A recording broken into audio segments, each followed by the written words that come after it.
بسم اللہ الرحمن الرحیم۔ جب نرمی سے اصلاح نہ ہو تو اپنے ماتحتوں کے سامنے مناسب غصہ کرنا سنت رسول علیہ السلام ہے۔ عزیز ساتھیو، اس حساس موضوع کو میں نے اس لیے اپنایا ہے تاکہ ہمیں معلوم ہو کہ حضور علیہ السلام کا غصہ بھی رحمت ہے اور حضور علیہ السلام کی محبت نرمی بھی رحمت ہے۔ حضور کا غصہ رحمت ہے، مخلوق کے لیے ذریعہ ہدایت ہے۔ سیرت مصطفیٰ صلی اللہ علیہ وسلم کا ایک اہم پہلو جلال مصطفیٰ ہے، یعنی نبی پاک علیہ السلام کا مبارک غصہ ہے۔ 53 سالہ مکی دور میں نبی پاک علیہ السلام سے غصے کا اظہار ثابت نہیں ہے، لیکن 10 سالہ مدنی دور میں چونکہ نبی پاک علیہ السلام ریاست کے سربراہ ہیں اور ایک کامیاب مقبول سربراہ میں نرمی اور پیار کا ہونا بھی ضروری ہوتا ہے اور جلال و غصے کا ہونا بھی ضروری ہوتا ہے۔ نبی پاک علیہ السلام مزاح بھی فرماتے تھے اور جلال و غصے میں بھی آتے تھے۔ خوشی کے موقع پر مزاح فرماتے اور سختی و غصہ ہونے کے موقع پر نبی پاک علیہ السلام جلال میں بھی آتے تھے، اور جب حضور جلال میں آتے تو ایسے لگتا تھا کہ انار نبی پاک علیہ السلام کے چہرے پر نچوڑ دیا گیا ہے۔ آج کی آڈیو میں جلال مصطفیٰ علیہ السلام پر بات ہوگی۔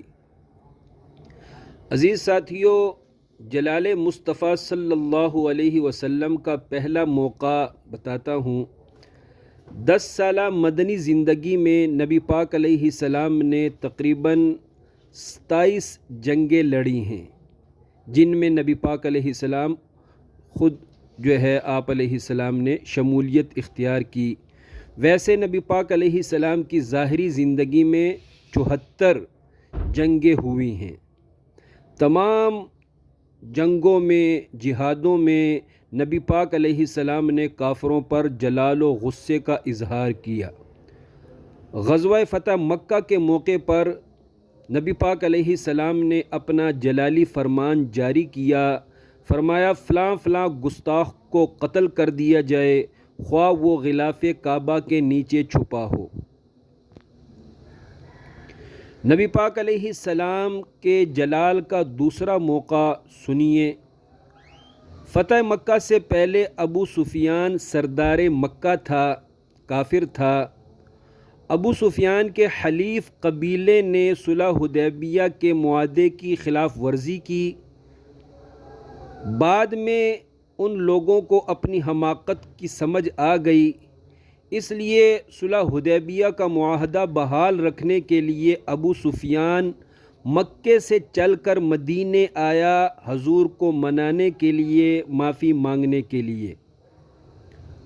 اور ابو سفیان سردار مکہ نے مدینے آ کر اپنی بیٹی اور نبی پاک کی زوجہ ام حبیبہ کے ذریعے سفارش کرنے کی بہت کوشش کی، لیکن نبی پاک علیہ السلام نے جلال و غصے کا اظہار کرتے ہوئے ابو سفیان کو معاف نہیں کیا۔ نبی پاک علیہ السلام نے معاہدہ بحال رکھنے پر راضی نہ ہوئے اور ابو سفیان کو معاف کیے بغیر واپس مکے جانے پر مجبور کر دیا۔ جلال مصطفیٰ علیہ السلام کا تیسرا موقع سنیے۔ مدنی دور میں نبی پاک علیہ السلام کی 10 بیویاں تھیں، تو ان کی اصلاح کے لیے کبھی کبھی حضور علیہ السلام معمولی غصے و ناراضگی کا اظہار فرماتے۔ ابو داؤد شریف میں حدیث نمبر 4602 ہے۔ حضرت عائشہ کہتی ہیں، ایک دفعہ زوجہ رسول حضرت زینب نے غصے میں آ کر اپنی سوکن حضرت صفیہ کو یہودن کہہ دیا، یہودی عورت کہہ دیا، تو تب اس موقع پر نبی پاک علیہ السلام نے اپنی غصے کا، اپنے جلال کا اظہار کرتے ہوئے مسلسل 3 مہینے تک حضرت زینب سے کوئی بات چیت نہ کی۔ جلال مصطفیٰ علیہ السلام کا چوتھا موقع سنیے۔ مدنی دور میں چونکہ نبی پاک علیہ السلام نے چیف جسٹس کا عہدہ اپنے پاس رکھا ہوا تھا، اس لیے نبی پاک علیہ السلام نے مدینے کے لوگوں پر حدود و سزائیں نافذ کیں اور اپنے جلال کا اظہار کیا۔ مثلاً حضرت ماعز پر حد جاری کی۔ جلال مصطفیٰ علیہ السلام کا 5واں موقع سنیے۔